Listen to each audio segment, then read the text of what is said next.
The Dustin Daniels Show. Broadcasting from beautiful downtown Phoenix from the Faith Talk Studios in the Camelback Towers. Unashamedly proclaiming God's purity through His Son, Jesus Christ. Devoted to saving marriages. Dedicated to protecting children. Addressing sex with biblical truth and without shock value. You're listening to the intersection of life and lust. Call toll-free at 1-855-5-DUSTIN. And now, here's your host, Purity Pastor Dustin Daniels. If you are a basketball fan, you'll never forget Game 5 of the 1997 NBA Finals. It was called the Flu Game, and it was one of Michael Jordan's most memorable. Remember, prior to the game, Jordan was fighting the flu, and he was going up against a revitalized Jazz team. They had just won 2 games in a row to tie the series, and Chicago needed its leader in this vital swing game and leave it up to Jordan to have one of the greatest games of all time. Struggling to even stand at times, Jordan, he scored 38 points to win in a 90-88 victory over the Utah Jazz. If you're a football fan, you most likely remember Ronnie Lott. He played in a 1985 playoff game with a crushed finger that eventually had to be amputated. Baseball, you ask? Well, how about Curt Schilling and how he won Game 6 of the 2004 ALCS on a bloody ankle? And before the game, remember, he had some type of crude, nasty surgery where the tendon in his ankle was actually stitched to the tissue. These are just a few examples of unbelievably talented and passionate athletes who played through tremendous pain to win. And the question that we want to ponder today is, why don't we play through the pain in our marriage? Well, let's find out. When the NBA never drafted a gentleman by the name of Brian Goins, he decided to go into full-time pastoral ministry. Brian and his bride of 15 years, they set up shop in Charlotte, North Carolina. They have 3 children, and he is the president of a nonprofit ministry called Catapult Concepts. Brian is also the author of a book titled Playing Hurt, A Guy's Strategy for a Winning Marriage. Brian, welcome to the Dustin Daniels Show. Oh, it's great to be here. Thanks so much, Dustin. Hey, give us the big picture behind this book. What led you to write it? Well, it's funny. Well, you basically just said it. When it comes to sports, I'm a fanatic, like a lot of guys, and I gravitate towards stories where men put their pain behind them for the sake of the team. And I notice that guys, as I speak to guys, and I know you do around the country, we as men are willing to play through pain when the game's on the line, when the business is on the line, when our hobbies are on the line. But when we get hurt in marriage, when I get hurt in marriage, I tend to find the bench. So I find that guys have this incredible ability to put the pain behind us, except in the art of relationships. That's when we tend to sulk or pout or shout. There's a lot of different ways that we ride the bench and in marriage, but rather than move in the way God calls us to. So I noticed that in my own life, and I noticed that guys really respond well to stories about sports. And so I just kind of merged those two and made the book really short. And so I think guys actually can get through it. Yeah. You begin the book and you say this in your book. Jesus endured the wounds inflicted by both his bride and on behalf of his bride. And boy, that really struck a great chord with me, Brian. Explain to us what you meant by that and relate that to our marriage. Yeah, we think about loving like Christ. Every guy knows that we're supposed to love our bride like Christ loved the church. Yeah. But we don't tend to unpack what Paul means in Ephesians by that. And that really that love is exemplified the fact by great sacrifice. That love is marked by pain. It's marked by being wounded. It's marked by the fact that the bride was the one that hated Christ. Romans 5:8 says that God demonstrated His own love for us in this: while we were enemies or sinners. So that word really is their enemies. While we were against Him, He sent His Son to die on the cross for our sins. So really, the only way that we can truly love our bride like Christ is after we've been wounded. Anybody can love a lovable person. I love, it's natural for me to love my bride when she looks great, acts well, speaks well towards me. But the minute that she disrespects me, the minute that she, I feel like my libido starved, whatever it might be, then it's the question, am I willing to love through those wounds?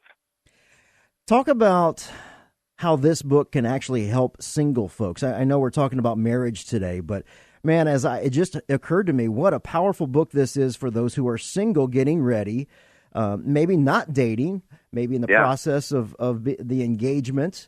Right. Wow. With a knucklehead like me, Brian, your book speaks volumes of what to do and what not to do. How can a single guy benefit from this?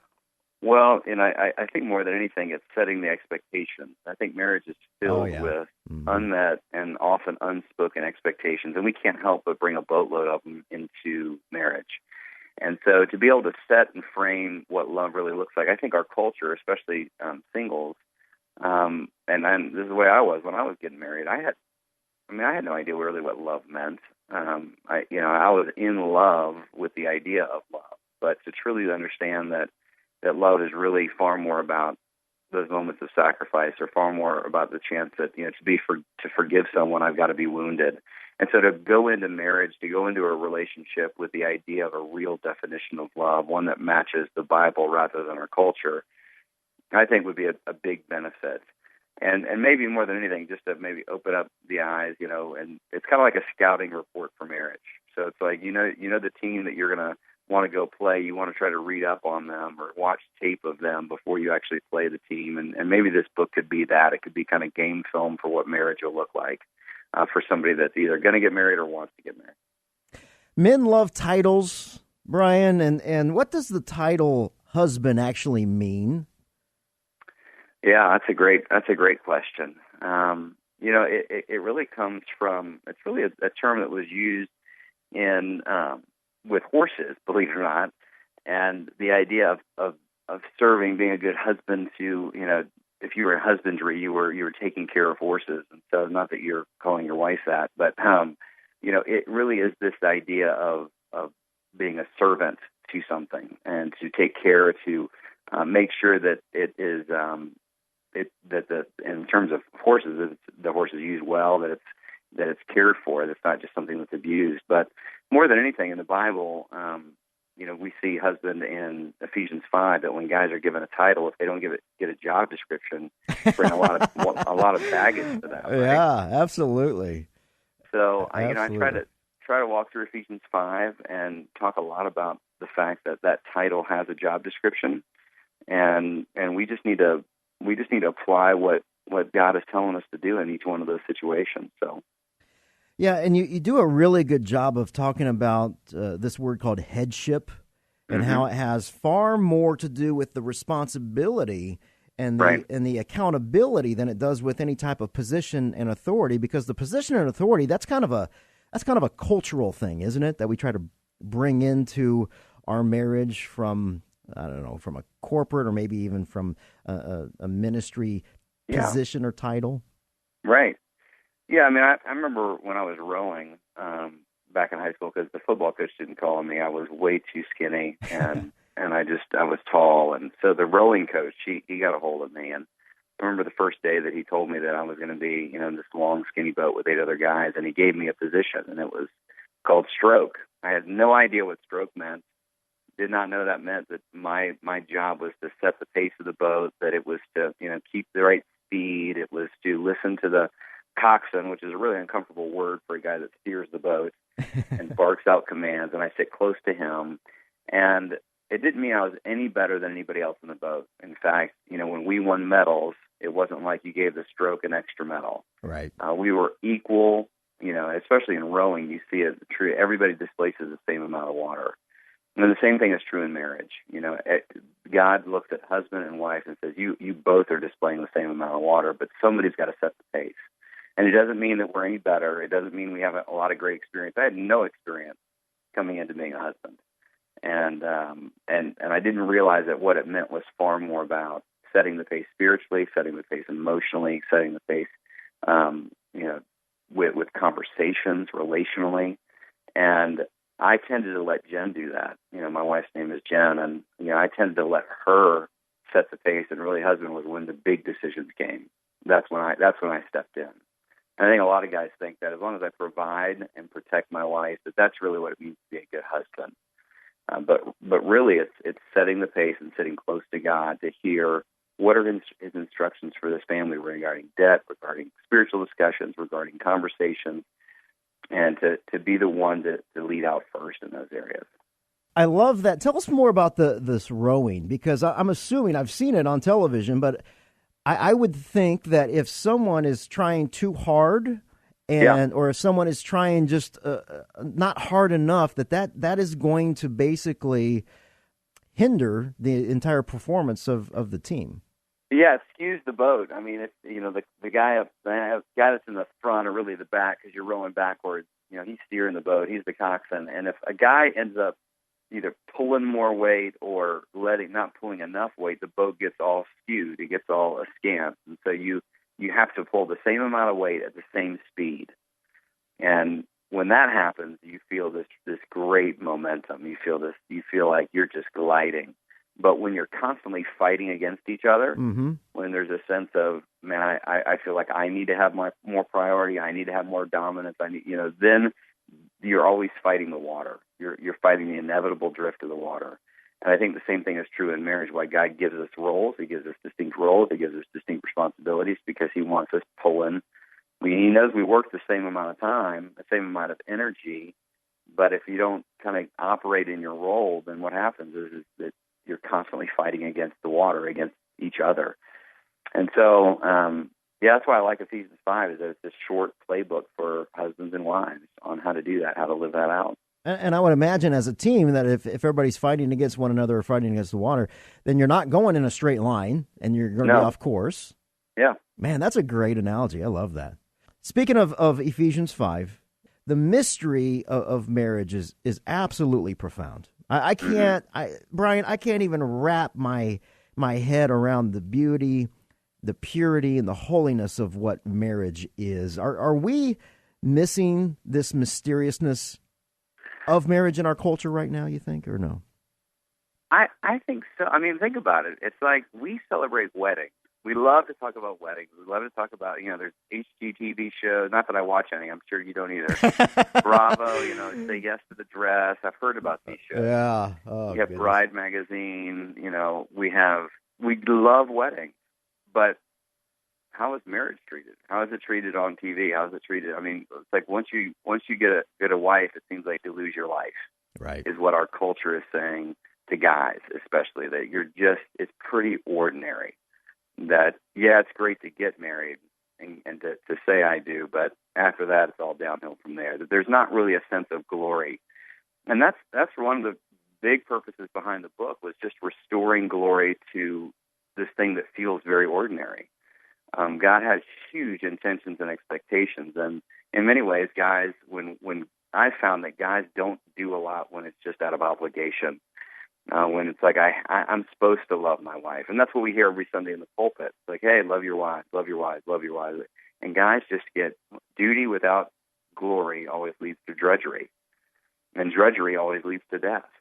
And so if we're constantly giving guys duty, but we don't paint the glory of the game, the glory of the battlefield, the glory of getting the sale, the glory of whatever, guys don't last long. And so there's great glory in marriage, and it's just a matter of restoring that glory to a guy's mind to understand exactly, what am I in this for? And it's not just to be a good man. It's not just to have a good wife and raise good kids and pay my taxes and break for animals. It's there's a lot riding on this thing called marriage. There is. Pastor Brian Goins is my guest today, author of a book titled Playing Hurt, A Guy's Strategy for a Winning Marriage. Brian, let's talk about performance-based relationships. Do these have a strong track record in your mind? No. Well, they have a very consistent track record. They fail every time. And the idea of a performance-based relationship is one that guys can relate to very well because we're judged by performance all the time. You know, you're measured at work by how well you perform. You're measured on the, at basketball or in football. What was your game, Dustin? What did you play growing up? You know, I did some not so ordinary sports. The hockey fans won't be happy to hear that. I played hockey, and then I raced motorcycles, and I actually water skied competitively, believe it or not. Mm-hmm. So I was more of a kind of an extreme sport guy because, I'm 5'4", so it's not like I can even come close to shooting a basketball or right. You know, but you found other competitive sports to kind of get that energy out. Oh yeah, absolutely. Yeah, absolutely. Well, if you're motorcycle racing or water skiing, they don't grade you based upon effort. Like, hey, that was really good effort. Right. It's, when your time coming across or how many goals you scored in the game or whatever it might be, and so that's great in all of those venues. But when it comes to marriage, when we rate each other on how well we're looking, how well we're acting towards each other, how much money we're bringing in, or how much we think the person should be bringing in, eventually those relationships will self-destruct because, our bodies, I don't know about you, but I'm looking in the mirror, and as I'm getting older, I'm not looking any better. And I realize how selfish I get in marriage, and I don't always say the right things to Jen. Mm-hmm. And if she loved me based upon how I treated her, then our relationship would be real short-lived. Oh. We'd be keeping accounts and, measuring each other, and it would turn us into statisticians. And that's not what the covenant love of God is all about. I remember this was like maybe the first year. I think it was the second year. I asked a buddy of mine who's a pastor. I said, "Look, I need to have let's go grab coffee." And I kind of laid out my case before him, Brian. I said, "Look, Amy's doing this, and she's doing this, and she's doing this, man." And I don't just, I laid out my case, and it was great. And Brian, he looks at me, and he goes, "Dustin, you're the problem." And whoa, what do you mean? What do you mean I'm the problem? Right. I got a stack of papers here, and just, you're the problem. And it was based on performance. And what you're saying in your book here is you got to look at your performance versus a faith-based relationship. Right. Absolutely. I mean, it's this idea that God is the one that provided your spouse. If you truly believe that God is sovereign, that He's the one that orchestrates everything, then it wasn't by mistake that He brought your spouse to you. If you start from that point, then He sees all of the future. He knows how Jen's going to act and how I'm going to act. He knows how we're going to look later on in life. He knows if we're going to come down with a sickness or a disease. He knows how much money we're going to make. He knows what our insecurities are and our weaknesses and all of that. And if He knew all of that when He brought that person to our spouse, and regardless of how they perform, it was still God's plan for us to be together. Absolutely. He's trying to do something in me more than He's trying to, marriage is just not about my happiness. It's about this glory of loving an imperfect person unconditionally for a lifetime. And that's the love of God. And so marriage is that opportunity where I get to live out what God does every day with me. One of the things that I just loved, you said, my problem in marriage is not that I don't know what to do. I simply don't want to do it when the game's on the line. Yeah. And that is so true. Why is it, Brian, that we just don't want to move forward when it's hot or when it's icy cold in the marriage? And what is it about us? We'll do it on the court or on the field, Brian, but when it comes to our marriage, man, it's the silent treatment. What's the deal with that? Yeah. Yeah, my buddy has a phrase. He says, our problem is not that we're stupid, we're just stubborn. Right. And that's what I am. Yeah. I know when Jen and my default is the silent treatment. Some guys, their default's shouting or cursing or even worse, but for me, it's the silent treatment. And it's not like when Jen and I are at odds with each other, I hear the voice inside me in my heart going, "Hey, Brian, you need to you need to speak up. You need to resolve this. You need to not let the sun go down in your anger. I mean, I can quote you chapter and verse. Sure. And I just stiff arm it. I give it the Heisman. I give the Spirit the Heisman and say, I want nothing to do with that. Oh, that is a visual right there. I give the Spirit a Heisman. Wow. Mm-hmm. Wow. And you know what's interesting is that play never works well. Like if you were to run game film on all of those plays that I run, silent treatment, shouting, stiff arm, whatever it might be, they never work out well. It's not like afterwards you go, yes, that really worked well. It just makes everything go south in the relationship. So the reason why the Spirit's prompting us isn't because he wants to, guilt us into doing something. It's because he wants to restore joy and life and peace and happiness back in the marriage. But we're pretty stubborn. My favorite question of the book is, I tell you, I've been wrestling with this for weeks. You ask, have you ever imagined presenting your bride back to God? And Brian, I haven't. I've never considered that. And boy, that is a game changer right there. For Almighty God to give us our brides, to love and to cherish and adore these beautiful, godly women, to take care of them, and to, at the end of our lives, say, here, I guess she's always been yours, but she's really yours now because she's going to be with you. Did I do a good enough job to take care of her? That's how I kind of process that. Is that the way you meant to write it, or are you tracking with me there? Okay. Well, in Ephesians 5, it's weird. It says, love your brides like Christ loves the church, love your wives like Christ loves the church, but we don't move on and read the rest of it. The rest of it gives the reason why. And this is what frustrates guys so much, is that when they don't know why, they don't do what. They don't do what they're supposed to do. They do it for a little while. But after that verse, it says, because in the same way, Jesus is going to present the bride back to himself, back to God. He's speaking in the Trinity form there, that there's going to come a day where Jesus presents the bride back to God in all of her beauty and radiance. And in the same way, husbands, is what it says there, we are to love our brides like ourselves. And so he paints this picture, and I hit that. I'd never seen that before. And it got me thinking, because there is no marriage in heaven. And so if there's no marriage in heaven, really my time on earth with my bride is just an extended date. It feels like a long day, but it's going to pass by really, really quick. The decades will turn into days, and before I know it, I'm going to be saying goodbye to my wife, or she's going to be saying goodbye to me. When we get to heaven, we won't be together. We'll be with God. And so, the idea is that just like Jesus presents the bride back after loving us while we're here on earth, I'm going to be accountable. Really, headship means far more about stewardship and accountability than dominance and priority. And in my mind, I've got a dog. Do you have kids? We don't. We do not have kids. Yeah. Okay. Got an evil cat and a dog. So. Okay. Well, you close. Pets are that take a lot of work too. But I got a 14-year-old daughter. Anybody listening in the audience, if you just think about your daughter, if they have daughters, especially as they get older, any dad that ends up turning his little treasure over to a boy who's like a 16-year-old hormonally charged punk. It's going to take, what's going through his head. Oh, absolutely. I know what's going through my head. And if he were to bring back my daughter, my treasure, after a date, and she was not held up in high esteem, I know what I'd do. Yep. Pastor Brian Goins is my guest today, author of Plain Hurt, A Guy's Strategy for a Winning Marriage. Brian, thank you so much for your time and the book. You can pick up the book on the website. You can visit DustinDanielsRadio.com, and let's remember the Word of God. The kingdom of God isn't just a lot of talk. It's living and living in God's power. I love you. We'll see you next week.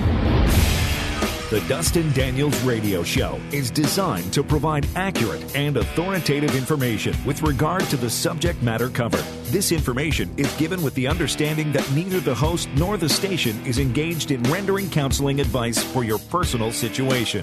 If you need further help, we encourage you to seek the services of a Christ-based counseling professional. For more information on the radio show, visit DustinDanielsRadio.com.